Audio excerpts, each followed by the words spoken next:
ಇದು ಎಲ್ಲ ತಾಲೂಕಿನ ಗೋಪಾಲಕರು, ಡೈರಿ ಅಧ್ಯಕ್ಷರುಗಳು ಮತ್ತು ಕಾರ್ಯನಿರ್ವಾಹಕರು, ಹಾಲು ಉತ್ಪಾದಕರು ಇವರುಗಳ ಒಂದು ಆಶೋತ್ತರಗಳು ಏನಿದ್ದಾರೆ ಅದನ್ನು ಇವತ್ತಿನ ದಿವಸ ಅವರು ಇಷ್ಟಾರ್ಥಗಳು ನೆರವೇರೋದ್ರಿಂದ ಖುಷಿಯಿಂದ ಈ ಕೆಲಸವನ್ನು ಮಾಡ್ತಾ ಇದ್ದಾರೆ. ಅದೇ ರೀತಿ ನಾನು ನನಗೆ ವಹಿಸಿರ್ತಕ್ಕಂಥ ಕೆಲಸವನ್ನು ತಪ್ಪದೇ ಚಾಚು ಏನು 5 ವರ್ಷಗಳಲ್ಲಿ ಎಷ್ಟೆಲ್ಲ ಇಂಪ್ರೂವ್ಮೆಂಟ್ ಮಾಡಬೇಕು, ಯಾರೇನು ಪ್ರಾಬ್ಲಮ್ಗಳಿವೆ ಅವೆಲ್ಲ ಬಗೆಹರಿಸೋಕ್ಕೆ ನಾನು ಕೈಲಾದ ಮಟ್ಟಿಗೆ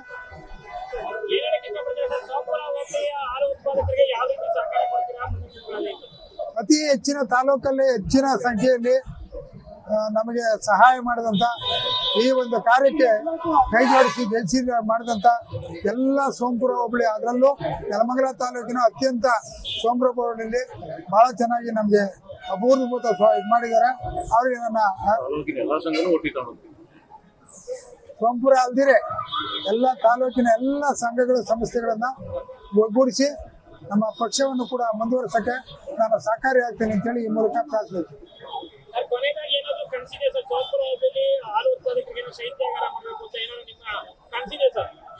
ಎಲ್ಲೆಲ್ಲಿ ಏನು ಮಾಡಬೇಕು, ಏನು ಆಗಬೇಕು, ಇನ್ನೂ ಕೆಲವು ಆಸ್ಪತ್ರೆಗಳಾಗಬೇಕು, ನಮ್ಮ ಬಮೂಲ್ ಇದರಲ್ಲಿ ಹೈಟೆಕ್ ಆಸ್ಪತ್ರೆ ಒಂದಾಗಬೇಕು, ಅದೆಲ್ಲ ಮಾಡೋಕ್ಕೆ ನಾನು ಪ್ರಯತ್ನ ಬಿದ್ದು ಮಾಡೇ 15 ಎಕರೆಯಲ್ಲಿ ಒಳ್ಳೆ ಒಂದು ಹೈಟೆಕ್ ಆಸ್ಪತ್ರೆ, ದನಗಳಿಗೆ ಕೈ ಕಾಲು ಮುರ್ಕೊಂಡು ಹೋಗೋಕೆ, ಸೊಂಟ ಮುರ್ಕೊಂಡು ಹೋಗೋಕೆ, ಪ್ಲಾಸ್ಟಿಕ್ ನುಂಗಿದವು ಅದೆಲ್ಲವನ್ನು ತೆಗಿತಕ್ಕಂಥ ಒಂದು ಆಸ್ಪತ್ರೆ, ಒಂದು ಚಿಕಿತ್ಸೆ ಕೊಡ್ತಕ್ಕಂಥ ಒಂದು ಆಸ್ಪತ್ರೆ ಮಾಡಬೇಕು ಅಂತೇಳಿ ನನ್ನ ಅಭಿಲಾಷೆ ಆಗಿರ್ತದೆ. ಸಂಭ್ರಮ ಬಗ್ಗೆ ಹೇಳ್ಬೇಕು ಅಂತಂದ್ರೆ ಈ ತಾಲೂಕಿನ ರೈತರುಗಳು ಎಲ್ಲ ಡೈರಿ ಉತ್ತಮವಾದಂತ ಎಲ್ಲ ರೈತರ ಮಕ್ಕಳುಗಳು ಹಾಕಿದ್ರೆ, ರೈತರ ಮಕ್ಕಳುಗಳು ಅಂತಾರೆ ಏನು ಒಕ್ಕಲಿಗಿರಿ ಅಂತ ಏನಲ್ಲ, ರೈತಾಪಿ ಜನಾಂಗ ಎಲ್ಲಾ ಜನಾಂಗಗಳು ಸೇರಿ ಎಲ್ಲ ಒಟ್ಟಾಗಿ ಸೇರಿ ನಮ್ಮ ಬೈರೇಗೌಡರಿಗೆ ಇವತ್ತು ಜಯಶೀಲರನ್ನಾಗಿ ಮಾಡಿದ್ದಾರೆ.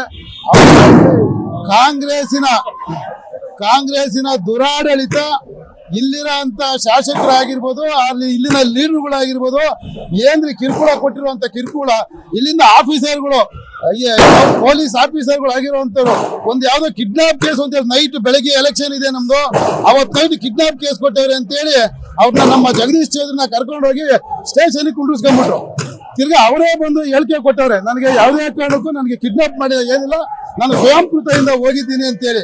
ಅದನ್ನ ಅಧಿಕಾರಿಗಳಿಗೆ ಮುಂದಿನ ದಿನಗಳಲ್ಲಿ, ಯಾಕೆಂದ್ರೆ ಇನ್ನು IG DIG ಇದ್ದಾರೆ, ಆ ಮುಂದಿನ ದಿನಗಳಲ್ಲಿ ನಾವು ಏನು ಕಾನೂನು ರೀತಿಯಾಗಿ ಏನು ಕ್ರಮ ತಗೊಬೇಕು ಅವ್ರ ಕಾನೂನು ರೀತಿಯಾಗಿ ಅಧಿಕಾರಿಗಳ ಕ್ರಮ ತಗೊಂತೀವಿ. ಇಡೀ ತಾಲೂಕಿನ ಜನ ನಮಗೆ ನ್ಯಾಯ ಸಿಕ್ಲಿಲ್ಲ ಅಂತ ಅಂದ್ರೆ ನಾವು ಧರಣಿ ಕುಂಡೋದಂತೂ ಖಂಡಿತವಾಗಿ ಧರಣಿ ಕೂತ್ಕೊಂತೀವಿ. ಏನ್ರಿ ಇಷ್ಟೊಂದು ದುರಾಡಳಿತ, ಎಲ್ಲ ರೈತರ ಮಕ್ಕಳುಗಳಿಗೆ ಇಷ್ಟೊಂದು ದುರಾಡಳಿತ ಮಾಡಿದ್ರೆ ಆಫೀಸರ್ಗಳು, ಇಲ್ಲಿನ ಶಾಸಕರುಗಳು, ಇಲ್ಲ ಲೀಡರ್ಗಳು, ಕಾಂಗ್ರೆಸ್ ಲೀಡರ್ಗಳು ಸೇರ್ಕೊಂಡು ಇಷ್ಟೊಂದು ದೌರ್ಜನ್ಯ, ಇಷ್ಟೊಂದು ದುರಾಡಳಿತ ಯಾವುದೇ ಕಾರಣಕ್ಕೂ ಇರಬಾರ್ದು. ಮುಂದಿನ ದಿನಗಳಲ್ಲಿ, ಮುಂದಿನ ಬರೋ MLA ಚುನಾವಣೆಯಲ್ಲಿ ಈ ತಾಲೂಕಿನ ಜನ ತೀರ್ಮಾನ ಕೊಡ್ತಾರೆ, ತಕ್ಕ ಪಾಠ 100% ಕೆಲಸ ಕಳಿಸ್ತಾರೆ. ಇವತ್ತು ರಾಜೀನಾಮೆ ಕೊಟ್ಟು ಒಂದು ಗ್ರಾಮ ಪಂಚಾಯತ್ ನಿಂತ್ಕೊಂಡು ಗೆದ್ಬಿಡ್ಲಿ ಈ ತಾಲೂಕಲ್ಲೇ ಅಪ್ಪ, ಒಂದೇ ಒಂದು ಗ್ರಾಮ ಪಂಚಾಯತ್ ಇನ್ನು ಮಾತಾಡೋದು ಇನ್ನೂ ತುಂಬಾ ಇದೆ. ಎಲ್ಲ ಸಭೆ ಒಳಗೆ ವೇದಿಕೆ ಮೇಲೆ ಮಾತಾಡ್ತೀನಿ, ಇನ್ನು ಮಾತಾಡೋದು ತುಂಬಾ ಇದೆ. ಇಲ್ಲಿನ ಶಾಸಕರು ಏನೇನು ಮಾಡಿದ್ದಾರೆ ಅಂದ್ಬಿಟ್ಟು ಎಲ್ಲದೂ ಒಂದು ಪಟ್ಟಿ ಇದೆ, ಅದನ್ನ ಮುಂದೆ ವೇದಿಕೆ ಮುಖಾಂತರ ಮಾತಾಡ್ತೀನಿ. ಈಗ ಮಾತಾಡಕ್ ಹೋಗಲ್ಲ. ಈಗ ನಾವೇನೋ ಒಂದು ಗೆದ್ದಿರೋದ್ರಿಂದ ಒಂದು ಶುಭ ಸೂಚನೆ ಹಾರೈಸ್ತಾ ಇದ್ದೀವಿ. ಇಲ್ಲಿಂದ ಈಗ ಕ್ಯಾಸಂದ್ರೆ ಮಠಕ್ಕೆ ಹೋಗಿ ಬುದ್ಧಿಯರ ಆಶೀರ್ವಾದ ತಗೊಂಡು ಬರುವಂತ, ಬುದ್ಧಿಯರ ಆಶೀರ್ವಾದ ತಗೊಂಡೋದಕ್ಕೆ ನಾವೇನು ಮಾತಾಡ್ಬೋದು ಅಂತೇಳಿ ತೀರ್ಮಾನ ಮಾಡಿದ್ದೀವಿ. ಬುದ್ಧಿಯರ ಆಶೀರ್ವಾದ ತಗೊಂಡು ಅಲ್ಲಿಂದ ಮಾರ್ಗದರ್ಶನ, ಬುದ್ಧಿಯರು ಏನು ಹಿತವಚನ ಹೇಳ್ತಾರೆ ಅಲ್ಲಿಂದ ಈ ತಾಲೂಕಿನ ಚಿತ್ರಣ ಮುಂದುವರುತ್ತೆ.